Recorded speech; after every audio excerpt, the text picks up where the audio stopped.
They laughed when he walked into the party wearing simple clothes and dusty shoes, whispering behind their glasses of expensive drinks, judging him without knowing his name, his story, or his power. She refused to even shake his hand, embarrassed to be seen beside him, convinced he was nobody in a room full of important people.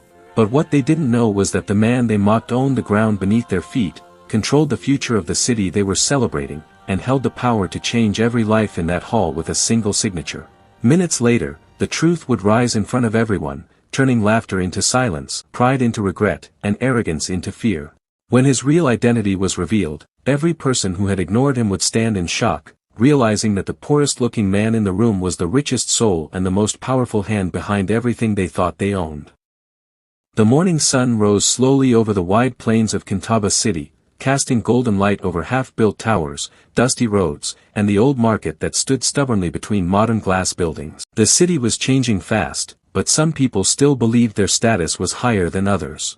Among them was Nalia Okoro, the proud daughter of a wealthy construction contractor who believed the world existed to serve her comfort. She walked through the construction site with heels that sank into the sand, her nose slightly wrinkled in disgust, her designer sunglasses hiding eyes that judged everyone she passed. Nalia had come to inspect the new commercial plaza her father's company was bidding for. She did not like visiting construction zones. The dust irritated her skin, the workers' sweat made her uncomfortable, and the noise gave her headaches. Yet her father insisted she learn how business worked on the ground. To Nalia, business was meetings in air-conditioned rooms, not standing under the sun while laborers mixed cement. As she walked past a group of workers taking a short break, she noticed a man standing slightly apart from them. He wore simple clothes, a faded shirt, worn boots, and no visible signs of wealth. His posture was calm, his face unreadable. There was something about him that made the workers treat him with unusual respect. They listened when he spoke quietly, nodding as if his words mattered more than those of their supervisors. This man was Kato Mbeel.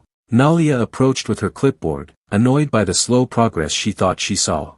Her heels clicked sharply against the stones. The site manager rushed toward her, bowing his head slightly in greeting, eager to impress the boss's daughter. He introduced himself and began explaining the schedule, the delays, the approvals still pending. Nalia barely listened. Her eyes had already judged the place as inefficient. As Kato noticed the conversation, he stepped forward politely. He extended his hand toward Nalia, offering a simple greeting, respectful and calm. His palm was rough from years of work, and his eyes were steady, not submissive, not arrogant, just observant. "Good morning," he said softly. "Welcome to the site." Nalia glanced at his outstretched hand. For a brief moment, silence stretched between them.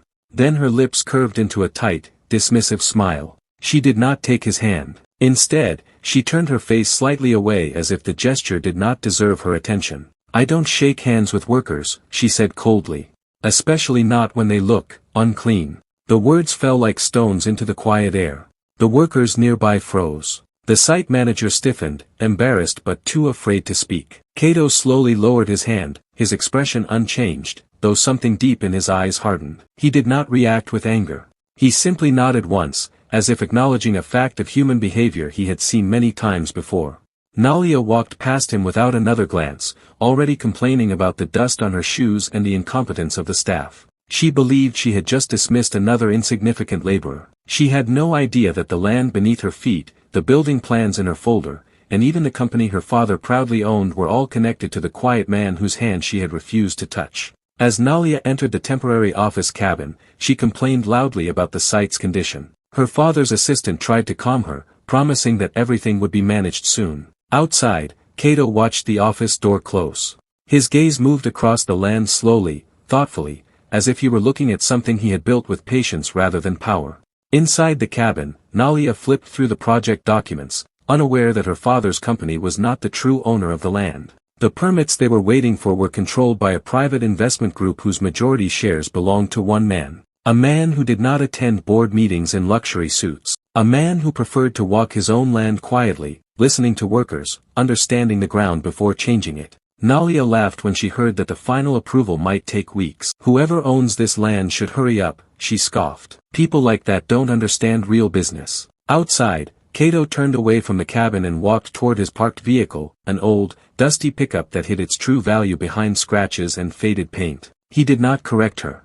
He did not reveal anything. Not yet. Because sometimes, the strongest lessons are taught when pride walks confidently into the truth it cannot escape. The heat of the afternoon pressed down on Kintaba City like a heavy blanket, and the construction site seemed to slow under its weight. Inside the temporary office cabin, Nalia Okoro sat with crossed legs, tapping her manicured fingers against the table as her father's assistant continued explaining paperwork delays. She did not care about legal details or land ownership structures. To her, delays meant incompetence. She had grown up watching people rush to please her family, and she believed the world worked the same way everywhere. The idea that someone else could control the future of this project without her family's permission annoyed her deeply. Outside, Kato Mbeel walked slowly along the edge of the site, listening to the foreman report on material shortages and scheduling problems. Unlike the loud supervisors who barked orders, Kato listened more than he spoke. The workers trusted him because he never raised his voice and never made promises he could not keep.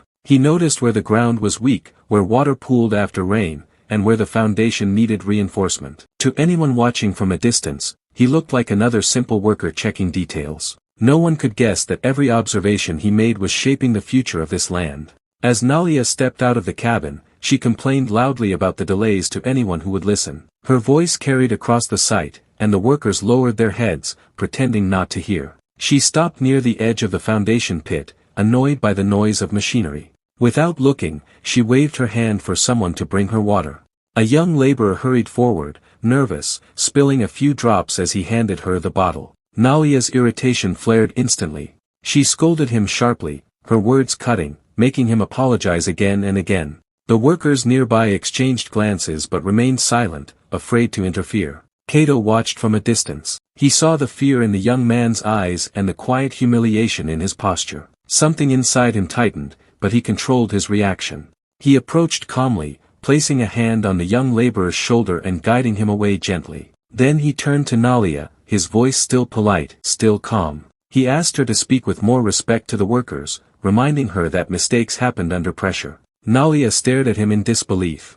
To her, he was still the unclean worker, whose hand she had refused earlier. "Who do you think you are to tell me how to speak?" she snapped. "Do your job and stay in your place." The words were sharp, public, and final. The site manager rushed forward again, trying to smooth things over, apologizing to Nalia for the insolence of the worker. Kato did not argue. He simply nodded and stepped back, letting the manager push him aside. The humiliation was quiet but heavy. Yet there was no anger on his face, only a deep, patient calm, as if he were watching a storm he knew would pass. Later that evening, Nalia returned to her father's office in the city. The building was tall, glass reflecting the sunset like fire. She complained about the site, the workers, and the mysterious delays. Her father listened with tired eyes. He was a powerful man, but even he was not in full control of every project. When Nalia demanded to know who was slowing down their approval, her father hesitated before admitting that the land belonged to a private investor group whose decisions were difficult to influence. The group was known for secrecy. No one knew much about the main shareholder, only that he was extremely wealthy and strangely invisible. Nalia laughed at the idea. In her mind, powerful people announced themselves with luxury cars and loud confidence. The idea of a silent, unseen owner did not fit her understanding of power. She dismissed it as exaggeration and promised herself that she would find a way to push the approvals faster. She believed influence could bend anyone. Back at the construction site, Kato sat alone in his pickup truck as the sun disappeared behind the skyline. He opened a simple folder containing land documents, investment plans, and long-term development goals for Kintaba City. His name was not printed boldly on the covers.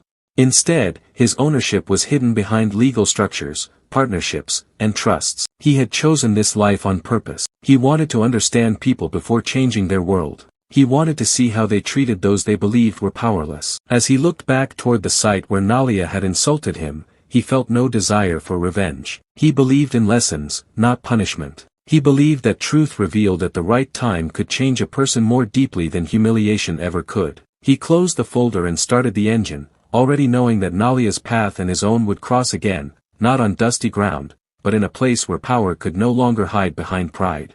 Morning light washed over Kintaba City in pale gold, but inside the polished corridors of Nalia Okoro's world, nothing felt warm. The previous day's humiliation at the construction site lingered in her thoughts like dust that refused to settle. She did not feel guilty, she felt irritated. The memory of the calm worker who had dared to correct her tone replayed in her mind again and again, not because she thought she was wrong, but because she was not used to being challenged. In her world, people lowered their eyes, smiled politely, and obeyed. That quiet resistance had unsettled her in a way she could not name. Determined to prove that she still controlled the situation, Nalia scheduled a high-level meeting with the city's development council. She wanted to push the permits through faster, to show her father and herself that influence could solve any obstacle. She arrived at the council building with confidence wrapped around her like perfume, greeting officials with rehearsed warmth, speaking about economic growth, job creation, and progress. The words came easily to her. She had learned them from boardrooms and polished dinners, where ambition was praised as intelligence and pressure was mistaken for leadership. Yet as the meeting unfolded, something strange happened. The council members listened, nodded, and then politely explained that the final approval depended on the consent of the principal landowner's representative, whose signature had not yet been given. The door she expected to open remained firmly closed. Nalia's smile tightened. She pushed harder, reminding them of her family's long-standing investments in the city, of the donations her father had made to public projects, of the political favors owed to them. The officials did not argue, they simply repeated the same words in different shapes. Without the landowner's consent, nothing could move forward. For the first time in years, Nalia felt the uncomfortable sensation of power slipping from her grasp. It was not dramatic, it was quiet and suffocating. The meeting ended with polite handshakes that meant nothing, and she walked out of the building with her heels striking the marble floor harder than necessary, as if sound itself could bend reality back to her will. Outside, the city moved on without noticing her frustration. Vendors called out to passers-by, children ran between cars, and office workers hurried toward lunches they could barely afford. The world did not pause for her mood. This realization irritated her even more. She climbed into her car and instructed her driver to take her to the construction site. She wanted to confront the manager again, to demand answers, to remind everyone that her family's name carried weight. The idea that a nameless investor group could block her path felt like an insult she refused to accept. At the site, the atmosphere had changed. There was a quiet efficiency in the air, a sense of calm focus she had not noticed before. Workers moved with purpose, machinery hummed in rhythm, and the foreman's voice carried instructions without panic. Nalia stepped out of the car, scanning the area for the man who had angered her the day before. She did not see him at first. She approached the site manager, questioning him about the delays, but his answers were different now. He spoke of new supply routes, revised plans, and upcoming inspections that had already been arranged. The confidence in his tone surprised her. It felt as though an invisible hand had begun organizing the chaos she had witnessed earlier. As she walked further in, she saw Kato Mbiel standing with a group of engineers, pointing at the foundation lines, discussing adjustments with quiet authority. No one spoke over him. No one dismissed his suggestions. They listened, nodded, and adjusted their plans accordingly. The scene confused her. Yesterday, he had been treated like a simple laborer. Today, he was clearly guiding decisions. The contradiction unsettled her sense of order. She watched from a distance, irritation mixing with curiosity. Who was this man, and why did people suddenly listen to him? Kato noticed her presence but did not approach. He continued his discussion until the engineers dispersed to carry out their task. Only then did he turn toward her, his expression neutral, neither apologetic nor confrontational. The space between them felt charged with unsaid words. Nalia, used to dominating conversations, found herself strangely uncertain of how to begin. The power dynamic she relied on no longer felt stable. She attempted to mask her discomfort with cool indifference, asking him who had authorized these new changes. Kato answered simply that the landowner's representatives had reviewed the plans and approved adjustments to improve safety and efficiency. The word struck her like a quiet blow. The landowner again. This unseen figure seemed to stand between her will and reality, blocking doors she assumed were always open to her. For the first time, a thin crack appeared in her certainty. She wondered, briefly and uncomfortably, who truly owned the world she moved through so confidently. She did not apologize. Pride held her tongue, but something in her gaze shifted. The worker she had dismissed was no longer just a worker in her eyes. He was part of a structure she could not control, and that realization unsettled her more deeply than any public humiliation could have. As she turned away, frustration tightening her jaw, Kato watched her leave with quiet understanding. He saw not cruelty alone in her behavior, but ignorance shaped by privilege. He believed people were often unkind not because they were evil, but because they had never been forced to question their own power. He did not intend to reveal the truth yet. Lessons, he believed, required timing. The door that refused to open for Nalia that morning was not meant to punish her. It was meant to prepare her for the moment when the truth would finally stand in front of her, undeniable and transformative. The days that followed the failed council meeting began to feel heavier for Nalia Okoro, as if the city itself had turned slightly against her. Every door she tried to push open resisted her touch, not with loud refusal but with quiet delay. Calls went unanswered longer than usual, approvals that once took hours now took days, and familiar faces in offices offered polite smiles instead of immediate compliance. The subtle shift in how people treated her unsettled her more than open rejection ever could. It felt as though her name, once a key to every locked room, had begun to lose its shine, and she did not understand why.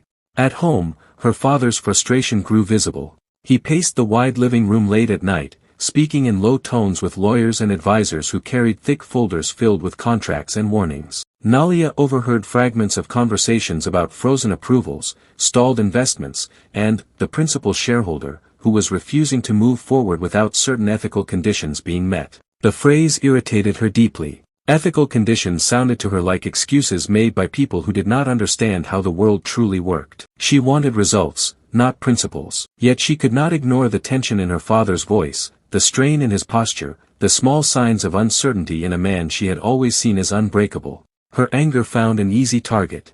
The memory of Kato Mbeel returned to her again and again, not because he had power over her, but because he represented the unknown force standing in her way. She convinced herself that he was part of the obstruction, some minor agent acting important because someone richer stood behind him. The idea that a man like him could influence her family's future felt insulting to everything she believed about status and hierarchy. Driven by frustration and wounded pride, she returned to the construction site with a sharper edge in her voice and a determination to reassert control. The site, however, no longer bent to her presence. The workers continued their tasks without the anxious glances she expected. The managers greeted her politely but did not rush to obey her demands. Everything moved according to schedules she had not set. The world she thought she commanded continued without waiting for her approval. She found Kato near the foundation area again, reviewing measurements with an architect. The ease with which professionals listened to him irritated her more than any direct insult could have. It felt like watching someone quietly take a seat she believed belonged to her family. She confronted him sharply, accusing him of interfering with her family's project, of hiding behind anonymous investors to create unnecessary obstacles. Her words were fueled by frustration, not evidence. Kato listened without interrupting, his expression calm but attentive. When she finished, expecting either submission or argument, he simply asked her why progress without respect was so important to her. The question caught her off guard. She had never been asked to justify her ambition before. To her, wanting control was natural. Being challenged felt unnatural. She dismissed his question, accusing him of pretending to care about ethics while benefiting from the same system she was part of. Yet as the words left her mouth, she felt a faint discomfort, as though something she had said was not entirely true. Kato did not respond with anger. He spoke quietly about the land, about communities displaced by careless development, about workers injured because deadlines were prioritized over safety, about cities built without thought for those who would live in their shadows. His words were not dramatic, but they carried weight. They painted a picture of consequences she had never been forced to imagine. For a brief moment, Nalia saw the project not as a symbol of her family's influence, but as a structure that would shape lives she had never considered. The thought unsettled her, and she quickly pushed it away. Vulnerability did not fit the image she had built for herself. Later that evening, the consequences of her pride arrived closer to home. Her father's legal team delivered troubling news. The investor group had placed additional conditions on the project, conditions that required transparency in finances and fair treatment of workers. These demands threatened to expose practices her family preferred to keep private. The pressure mounted quickly. Investors whispered about withdrawing support. Political allies hesitated. The foundation of her family's influence, once solid in her mind, began to show cracks. For the first time, Nalia realized that the power she relied on was not as permanent as she believed. It depended on people, on agreements, on unseen structures that could shift without her permission. That night, alone in her room, she stared at the city lights from her window. The buildings she admired for their beauty now looked distant, almost indifferent. She thought of the young worker she had scolded, of Kato's calm refusal to bow to her anger, of the way doors had begun to close around her. The realization that she could be wrong about her place in the world crept into her thoughts like an unwelcome guest. She did not accept it fully. Pride still guarded her heart. But doubt had entered, and doubt, once planted, has a way of growing roots. Meanwhile, Cato sat in his modest apartment, reviewing reports from community leaders and development planners. He did not celebrate the obstacles placed before Nalia's family. He believed that change built on humiliation only created bitterness. His goal was not to crush her pride, but to confront it with truth. He knew the final reveal of his identity would be a shock, but he hoped that by the time the truth surfaced, she would be ready to see more than wealth when she looked at him.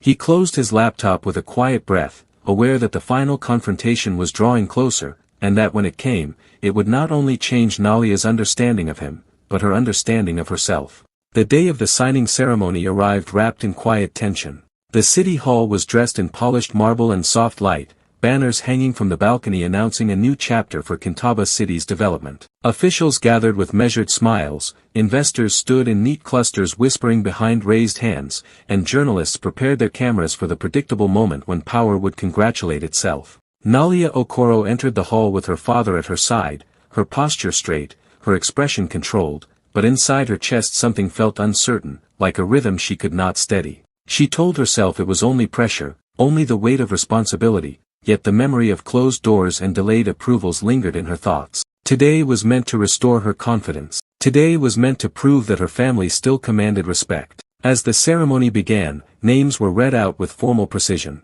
Representatives from banks, construction firms, and civic councils stepped forward to sign documents that would shape the city's future. Each signature drew polite applause, each handshake performed for cameras and record. Nalia watched with practiced calm, but her eyes searched the room without her fully realizing why. She did not expect to see him there. In her mind, Kadombeel belonged to dusty ground and temporary cabins, not polished floors and formal stages. Yet when the master of ceremonies announced the arrival of the principal shareholders' representative, the room shifted in a way that felt different. Conversations hushed, cameras lifted higher, and a subtle ripple of anticipation passed through the crowd. The doors at the side of the hall opened, and Cato walked in. He was dressed simply but with quiet dignity, his posture unhurried, his gaze steady. There was no dramatic entrance, no need for attention. Still, the room seemed to lean toward him. Whispers spread as recognition dawned among a few officials who had dealt with him in private meetings. To most of the guests, he was a mystery. To Nalia, the sight of him felt unreal, like a scene misaligned with memory. The man whose hand she had refused, the man she had spoken down to on a dusty construction site, now walked toward the stage as the unseen power behind everything her family was struggling to protect. For a moment, time slowed around her. The murmurs in the hall faded into a dull echo. She remembered the sting of his calm voice when he had asked her to show respect, the irritation she had felt at his quiet confidence, the way doors had begun to close after their encounters. The truth assembled itself in her mind piece by piece, and when it finally took shape, it felt heavier than any insult she had ever given or received. The man she had dismissed owned the ground beneath her ambition. The power she believed she controlled had been watching her from the margins, measuring her not by her name, but by her character. Cato took his place at the signing table. The master of ceremonies introduced him as the principal shareholder, the quiet architect behind the city's largest private development project. Polite applause filled the hall, but it sounded distant to Nalia, as if she were listening from underwater. Her father's posture stiffened beside her. He, too, had not expected this. The realization that their family's future rested partly in the hands of a man they had overlooked unsettled him deeply. The world he thought he understood had shifted, and he was standing in the middle of the change. When it was time for signatures, Cato signed with steady precision. Then he stood and turned toward Nalia and her father, extending his hand in a gesture that was both formal and quietly personal. The room held its breath. Cameras angled toward the moment, sensing that something unspoken was unfolding. Nalia felt every eye on her.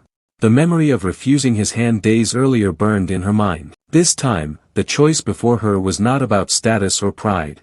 It was about who she was willing to become. For a heartbeat, her instincts urged her to protect her image, to offer a polite, distant nod and move on. That was the Nalia the world expected. But another voice, softer and unfamiliar, spoke within her. It reminded her of closed doors, of humiliation disguised as confidence, of the young worker she had scolded, of the way her power had felt so permanent until it wasn't. She realized that refusing his hand again would not preserve her pride. It would only preserve her ignorance. Slowly, deliberately, she stepped forward and placed her hand in Cato's. The contact was simple, human, unremarkable to anyone who did not know the weight behind it. Yet to her, it felt like the end of something old and the beginning of something uncertain. Cato met her gaze with no triumph in his eyes, only understanding. There was no need for words. The lesson had already been delivered, not through humiliation, but through truth. The applause that followed felt different from before. It was no longer just a performance for cameras. It carried a hint of recognition, of respect earned rather than assumed. Nalia withdrew her hand and took a small step back, her posture still composed, but her inner world altered. She did not suddenly become humble, nor did her ambitions vanish. But something fundamental had shifted. She understood now that power was not only inherited or displayed. It could be quiet. It could walk unnoticed among those who believed they ruled everything around them. As the ceremony concluded and guests began to disperse, Nalia stood by the tall windows overlooking the city. The buildings looked the same, the streets moved as they always had, but her perception had changed. She saw not just symbols of influence, but layers of effort, sacrifice, and unseen decisions shaping every corner of the skyline.